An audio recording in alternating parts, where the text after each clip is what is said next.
अस्सलाम वालेकुम student. Class 9 chapter 1 introduction to biology में जो हमारा आज का लेक्चर है, the relationship of biology with other sciences. जो बायोलॉजी का जो रिलेशनशिप है दूसरी साइंसेस के साथ, उसको हम जो है वो आज डिस्कस करेंगे।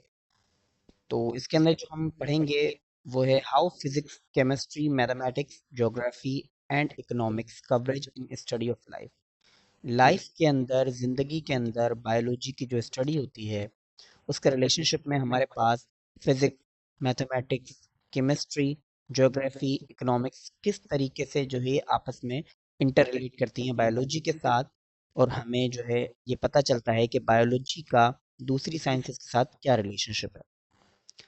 Biology and interdisciplinary science. Biology जो है वो हमारे पास एक इंटरडिसिप्लिनरी साइंस है। मतलब ये कोई इसका कोई डिसिप्लिन नहीं है, ऐसा नहीं है कि सिर्फ जो है वो बायोलॉजी अपने ही साइंस के अंदर, अपनी ही फील्ड के अंदर जो है वो चल रही है, बल्कि ये अपनी फील्ड के अलावा दूसरी फील्ड में, जैसे कि बायोफिजिक्स हो गई, बायोकेमिस्ट्री हो गई, या बायोमैथमेटिक्स, बायोजियोग्राफी वगैरह के साथ जो है वो इंटरडिसिप्लिनरी करती है, जो है उनके साथ भी जो है वो मिलजुल के चलने की कोशिश करती है। Biology is a multi dimensional subject. सबसे पहले तो आपको ये बात पता होनी चाहिए कि बायोलॉजी एक मल्टी डायमेंशनल सब्जेक्ट है। जिंदगी के हर लॉज, प्रिंसिपल के अंदर जो है बायोलॉजी अप्लाई होती है, चाहे वो फिजिक्स के लॉज हों, चाहे वो केमिस्ट्री के जो है केमिकल्स हों, चाहे वो ज्योग्राफिकल लोकेशंस हों, चाहे वो इकोनॉमिक्स की जो है वो चीज़ें हों। तमाम चीज़ों के साथ बायोलॉजी लिंक करती है टू मैनी अदर साइंसेस।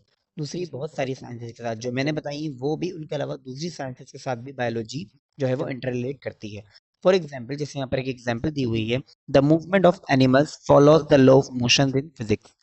जो एनिमल्स की जो मूवमेंट है वो हमें ये बताती है कि फिजिक्स के लॉज जो है वो मूवमेंट को किस तरीके से फॉलो कर रहे हैं।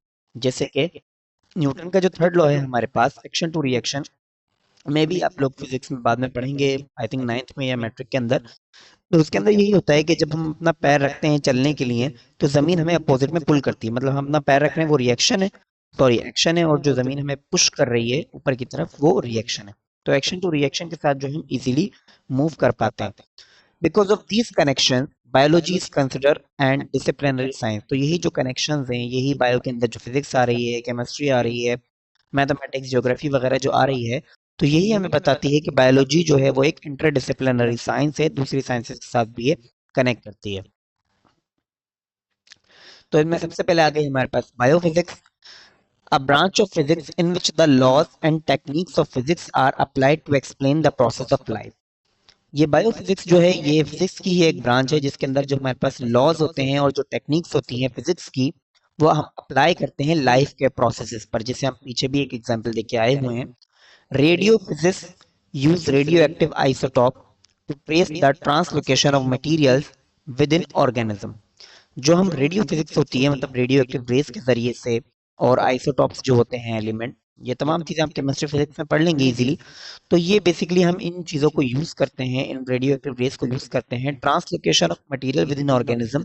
ऑर्गेनिज्म के अंदर कौन सा मटेरियल कहाँ पर है। जैसे कि हमें किडनी में पथरी हो जाती है, तो वो बेसिकली जो हमारे पास रेडियोलॉजी होती है, रेडियोग्राफी वगैरह जो होती है, वो रेडियो फिजिक्स के जरिए हमें बताती है कि पथरी कहाँ पर है, और उसी के जरिए वो ट्रीटमेंट होता है। Radio labelling and carbon dating, ये दो चीजें हैं हमारे पास, radio labelling, carbon dating, radio active isotopes.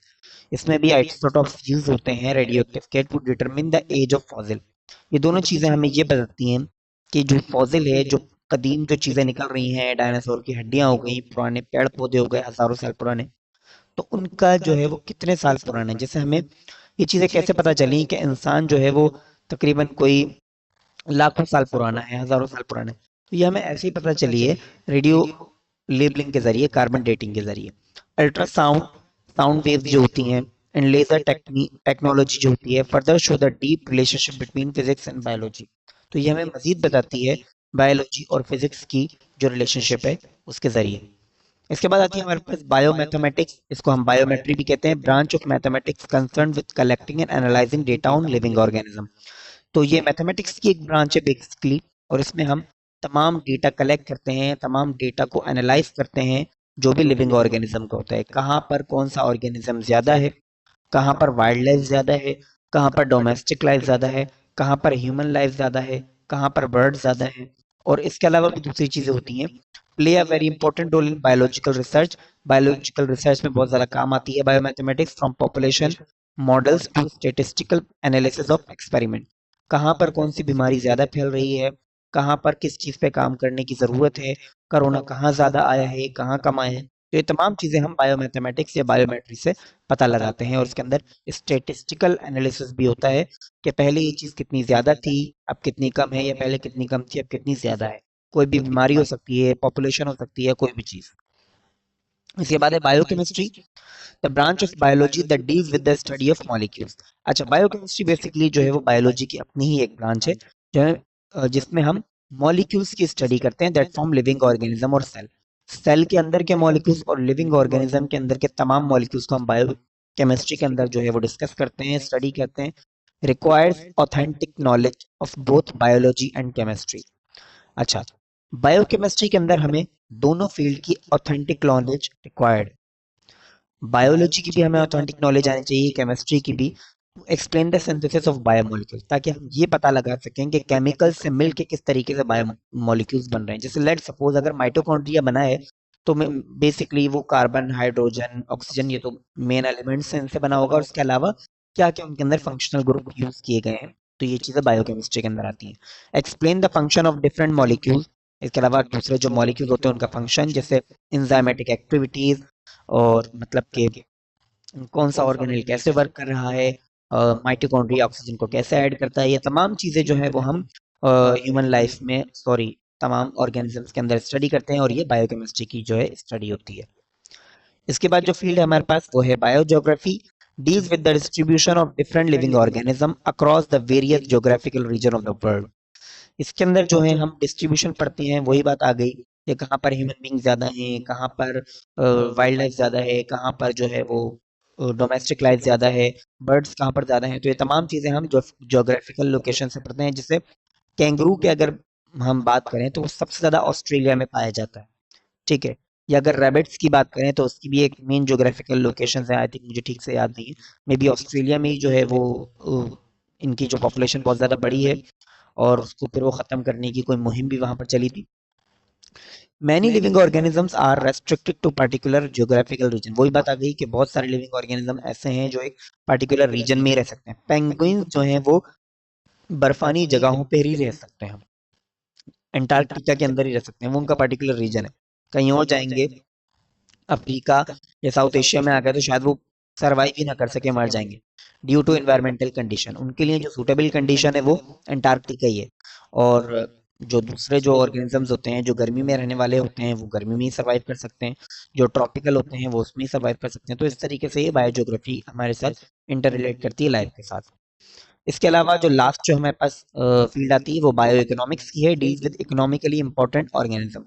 किसी भी ऑर्गेनिज्म की इकोनॉमिकल इंपॉर्टेंट क्या है, इन्वॉल्व इन प्रोडक्शन, जो कि हमें प्रोडक्शन में हेल्प कर सके। मीट, गोश्त कहाँ पर ज़्यादा खाया जाता है, मुस्लिम में वैसे जो है वो ज़्यादातर गोश्त खाया जाता है, क्रिश्चियंस भी इसको खाते हैं लेकिन बहुत ज़्यादा नहीं, आई थिंक नहीं खाते जितना मुस्लिम में खाया जाता है। तो जाहिर सी बात है हमारे रीजन के अंदर इकोनॉमिकल वैल्यू जो है वो गोश्त की बहुत ज़्यादा है, मीट प्रोडक्शन जो है वो बहुत ज़्यादा है यहाँ पर।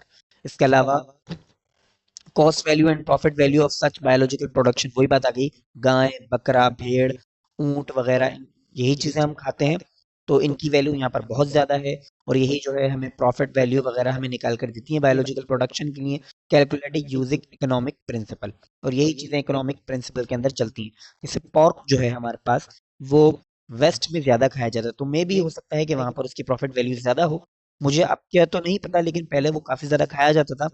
या अगर हम चाइना की तरफ चले जाएं तो वहां पर तो बहुत सारे ऐसे लिविंग ऑर्गेनिजम्स भी हैं जो वो खाते हैं, जो यूजुअली तौर पर ह्यूमन बींग्स नहीं खाते लेकिन चाइनीज खाते हैं, तो वहां पर उनकी वैल्यू ज़्यादा है, वो इकोनॉमिकल जो है वो वैल्यू को उनकी बढ़ा रहे होते हैं।